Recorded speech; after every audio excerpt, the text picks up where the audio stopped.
Halo semuanya, ketemu lagi bareng gua Paul dan Petupulu. Apa kalian pernah travel sendiri ke luar negeri sebelumnya? Atau mungkin kalau kalian perempuan agak ngeri ya sendiri ke luar negeri. Tapi kalau kalian laki-laki seharusnya bisa lebih berani dan lebih aman dong. Tapi kalian kayaknya harus mikir dua kali buat kalian perempuan atau laki-laki untuk jalan-jalan ke luar negeri sendirian. Soalnya ternyata ada sekelompok orang yang kerjaannya melakukan penculikan, pemerasan, bahkan sampai membunuh khusus untuk orang-orang yang sering solo traveling. Jadi sebelum kalian berpikir untuk keluar negeri, apalagi sendirian, ada baiknya kalian tonton dulu video ini sampai habis. Sebelum ke videonya, jangan lupa untuk like, subscribe channel ini, jangan lupa juga untuk follow Instagram gua di @napipoldo. Sekarang kita bumper dulu.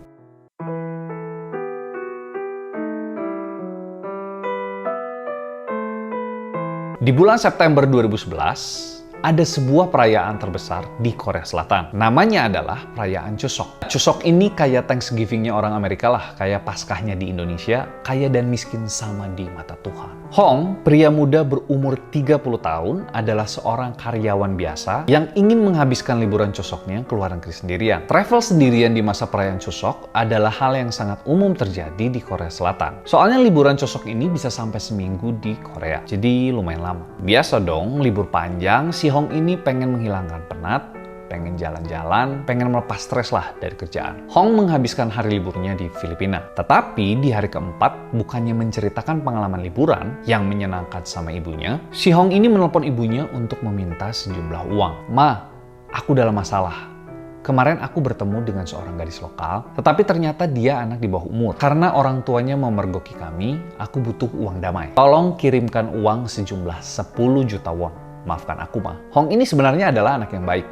Bahkan hampir tidak pernah membuat masalah dalam keluarga. Sehingga ibunya berpikir kalau ini memang murni kecelakaan. Tanpa rasa curiga, ibunya mengirimkan uang dan berpikir akan membicarakan masalah ini dengan Hong saat dia kembali ke Korea. Tapi sayangnya, telepon Hong itu adalah komunikasi terakhir ibu Hong dengan Hong. Dan Hong ternyata tidak pernah menaiki pesawat yang seharusnya mengantarkan dia pulang ke Korea. Keluarga Hong langsung menghubungi Kedutaan Besar Korea Selatan untuk meminta bantuan. Satu-satunya petunjuk yang dapat ditemukan adalah foto seorang laki-laki yang sedang menarik uang Hong dari rekeningnya. Foto rekaman CCTV inilah yang menjadi satu-satunya petunjuk saat itu. Dan setelah itu, 3 tahun setelah Hong menghilang, tiba-tiba ada sebuah surat yang dikirimkan ke rumah keluarga Hong. Surat tersebut dikirim dari penjara Chongsong.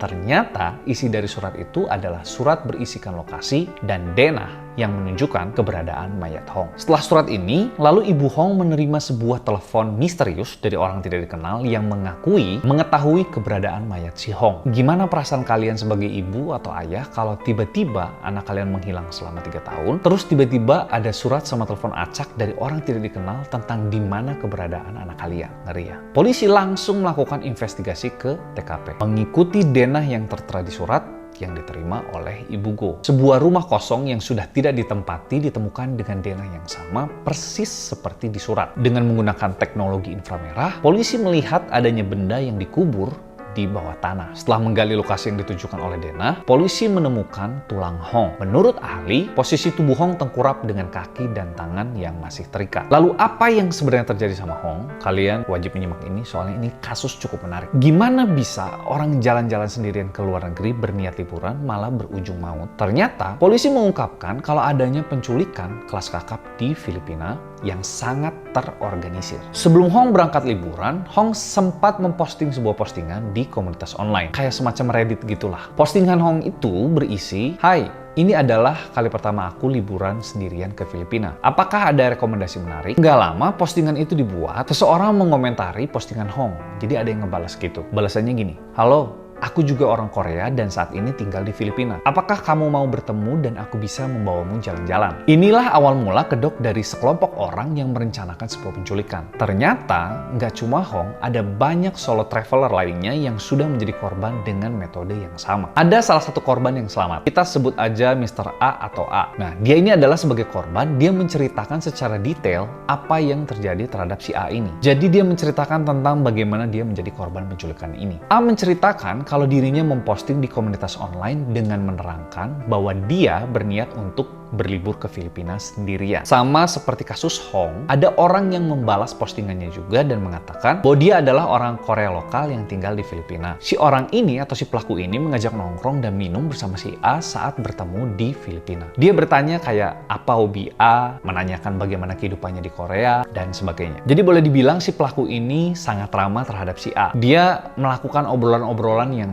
bisa dibilang sangat normal dan bersahabat. Si pelaku menawarkan apakah si A besoknya mau pergi dengan mobil dia untuk berjalan-jalan ke kota secara gratis. Karena si A udah merasa nyaman dengan si pelaku, si A menyetujui untuk mengikuti ajakan si pelaku. Setelah pelaku mengantarkan korban A pulang ke hotel, kemudian besok paginya si pelaku mengajak korban untuk berjalan-jalan dan si pelaku menjemputnya dengan sebuah mobil van. Si pelaku mengatakan kalau akan ada orang lokal yang akan bergabung untuk jalan-jalan bersama mereka. Tidak berapa lama, memang akhirnya mereka menjemput orang-orang tersebut. Tapi ternyata orang-orang ini malah langsung memukuli si A. Setelah dipukul, sebuah pistol diarahkan ke si A, lalu mobil van ini membawa si A ke sebuah rumah yang tidak diketahui lokasinya ada di mana. Peristiwa mengerikan disinilah dimulai di mana si A dipaksa untuk membuka seluruh pakaiannya. Lalu si A dipukul habis-habisan dan pelaku mengambil koper dan barang si A dari hotel. Lalu ada yang diambil juga seperti paspor, laptop, dompet, kartu kredit, hampir semua milik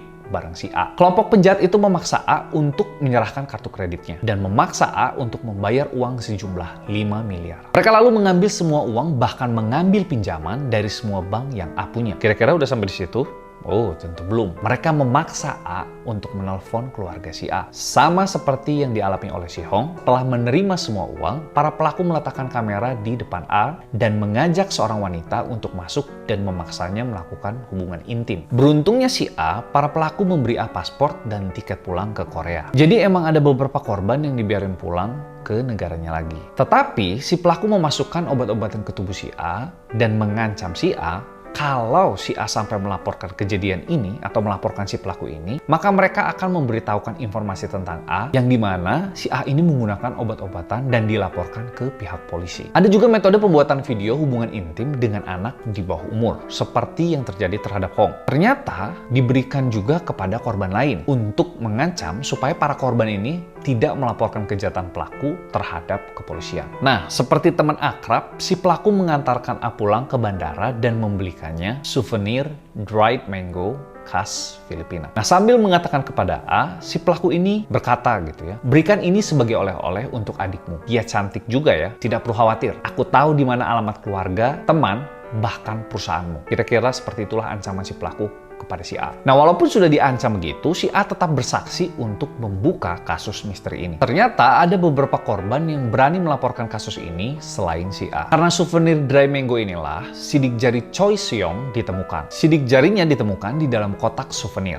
Siapakah Choi? Dia adalah seorang buronan atas kasus perampokan dan pembunuhan yang pernah dilakukannya di sebuah money changer di Gyeonggi-do dan kabur ke Filipina. Karena sidik jari inilah satu persatu pelaku kejahatan ini terungkap dan akhirnya tertangkap. Kepolisian pada saat itu bingung, gimana bisa ada yang melaporkan keberadaan jasad Hong dan kenapa Hong tidak bertahan hidup seperti korban lain. Pada saat itu, ibu Hong langsung pergi ke Thailand untuk bertemu dengan si Choi. Waktu itu Ibu Hong bertanya kepada Choi. Choi menjawab tidak mengetahui dan tidak terlibat akan kematian si Hong. Tetapi ketika ditanyakan ke Choi bahwa ada teman komplotannya yang mengaku kalau si Choi ini adalah pemimpin yang memerintahkan untuk membunuh, si Choi cuma tertawa. Kemudian pelaku yang kedua yaitu Kim, ketika dia ditanya tentang kematian si Hong, dia mengatakan kalau dia bukanlah pemimpin grup kejahatan itu. Dan dia mengatakan bahwa dia tidak punya kekuatan untuk membunuh seseorang. Dan satu lagi, ada pelaku yang tepat di bawah bos mereka, kayak wakilnya gitulah ya, akhirnya meninggal di penjara dan dia menulis surat cinta kepada istri dan anaknya. Tapi sayangnya dia tidak menyesali akan perbuatannya ini. Nah, kalian ingat ya,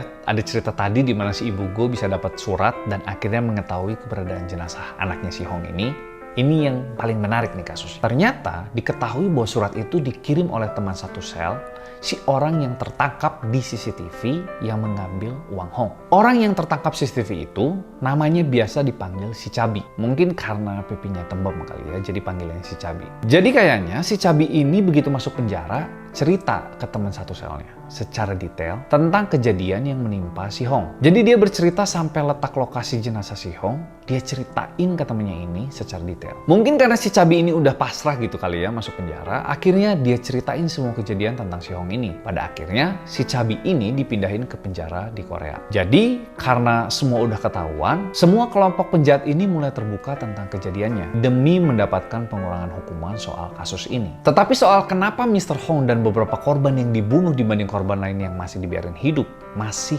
menjadi pertanyaan. Ada beberapa ahli yang mengatakan kalau kemungkinan Mr. Hong dan beberapa korban yang dibunuh ini dianggap dapat pembalas dan sulit untuk ditangani. Sehingga pada akhirnya ada korban yang dibunuh dan ada yang tetap dibiarkan hidup. Ada sebuah dokumentasi yang ditemukan di mana istri dari salah satu kelompok penculikan ini yang warga negaranya warga negara Filipina, di dalam rumah mereka ditemukan banyak koper. Koper ini dimiliki para solo traveler dan koper ini juga mungkin yang dimiliki para traveler yang tidak pernah pulang ke negaranya. Saat setelah dokumentasi ini ditemukan, polisi langsung menggeledah rumah mereka. Tetapi keberadaan istri-istri tersebut dan koper-kopernya sudah tidak ada. Dan tidak ada penemuan apapun yang berhubungan dengan kasus ini. Nah, banyak orang-orang dari Korea atau para solo traveler yang tidak pernah kembali ke negaranya. Gue sih belum pernah ya ke luar negeri sendirian, karena biasanya gue itu pasti mengajak orang untuk menemani gue. Jadi gue nggak pernah berani untuk sendirian. Pasti gue ngajak teman. Nah, buat kalian yang suka berpergian,